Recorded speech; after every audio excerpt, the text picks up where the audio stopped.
Nous sommes à la Cité de la Réussite avec Monsieur Bonardo, directeur général d'HSBC France. Bonjour monsieur. Bonjour. Vous allez participer à un débat. Comment agir dans un environnement économique incertain? Alors ma question est très claire.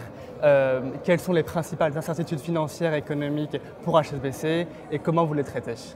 Alors, les incertitudes dans l'économie, ça fait partie de la vie. Et dans la banque en particulier, nous vivons en permanence taraudés par les incertitudes, le poids des incertitudes, et en particulier nos crédits vont-ils être remboursés?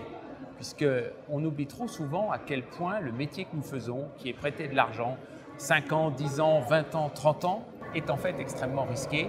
Et le courage qu'il faut pour le faire, même si le courage est rarement associé à la profession de banquier. Alors comment est-ce qu'on cherche à gérer ces incertitudes? On cherche à avoir une méthode pour le faire. Une méthode en 5 parties. La première, c'est d'essayer d'évaluer effectivement la réalité de l'incertitude. Car on peut dire tout est incertain, mais en fait tout est incertain à des degrés divers. Il y a des choses qui sont presque certaines. Et si on n'accepte pas de mesurer cette incertitude pour agir quand même, à ce moment-là, on est immobilisé par la peur du risque. La deuxième chose, c'est qu'il faut toujours prendre en compte le facteur temps. Le temps est à la fois facteur d'incertitude et de certitude. Il y a beaucoup de choses qui sont très incertaines à court terme, moyennement certaines à moyen terme et presque certaines à long terme. Prenons-en une par exemple, la dette publique. Si la dette publique croît plus vite que le PIB sur longue période, ça finit toujours en faillite. Une deuxième manière d'intégrer le facteur temps, c'est de se dire que retarder la décision ne diminue pas toujours le risque. Or, souvent, on a tendance à se dire « je vais réfléchir, intégrer plus d'informations et donc ma décision sera plus rationnelle et plus efficace ». Ce n'est pas toujours le cas. Une troisième chose qu'il faut faire, c'est apprécier l'opportunité. Ça ne sert à rien de prendre des risques s'il n'y a pas quelque chose à gagner. En tout cas, dans les affaires. Il y a d'autres domaines où ça peut être différent, où le don gratuit existe. Mais dans les affaires, il faut avoir quelque chose à gagner. Et apprécier l'opportunité, c'est ce qui permet de gérer la prise de risque de manière rationnelle. Puis une quatrième chose, et c'est notre métier de banquier, c'est aussi le métier des marchés financiers, c'est une fois qu'on a pris un risque, apprendre à le gérer et à le couvrir en partie.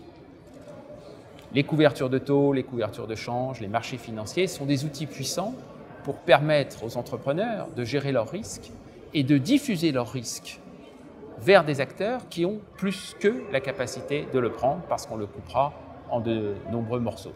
Alors ça ne fonctionne pas toujours. La crise des subprimes a montré que diffuser le risque dans des mains qui n'étaient pas capables de le comprendre était extrêmement dangereux et créait un risque systémique. Mais diffuser le risque dans des mains qui sont capables de le mesurer, c'est notre travail de banquier que d'aider les investisseurs à mesurer le risque, ça contribue à diminuer le risque global dans l'économie. Puis le cinquième point, c'est qu'il faut quand même laisser toujours une part au jugement, à l'intuition et au coup de génie pour parfois faire des choses qui ne sont pas totalement démontrées par l'expérience. Et justement, par rapport à la crise des subprimes que vous abordiez, est-ce que HSBC se prépare à gérer de nouvelles crises financières? Une nouvelle crise financière est toujours possible. Qu'est-ce que c'est qu'une crise financière? C'est un moment où des déséquilibres s'ajustent violemment. Et donc, ce que nous faisons pour gérer cet environnement incertain, c'est traquer les déséquilibres. Et partout où il y a des déséquilibres, il y a risque de crise financière. Et donc, il faut essayer de le voir venir. Ce n'est pas facile, car on ne sait jamais à quel moment un déséquilibre se traduit par un ajustement violent. Et c'est gérer nos expositions à ces scénarios possibles de manière aussi raisonnable et limitée que possible. C'est pour ça que les régulateurs nous demandent de faire des stress tests. C'est un excellent exercice pour préparer l'économie en général, pour préparer les banques en particulier, à ce qui se passerait en cas de crise financière. Avez-vous un dernier mot sur la Cité de la Réussite? Que souhaitez-vous transmettre aux jeunes, aux entrepreneurs qui vous écoutent aujourd'hui? Le progrès de l'humanité, c'est toujours des entrepreneurs ou des intellectuels qui prennent un risque de faire les choses différemment de ce qu'ils ont appris à l'école ou pendant leurs études. Et donc, on a besoin tous pour progresser que des initiatives soient prises.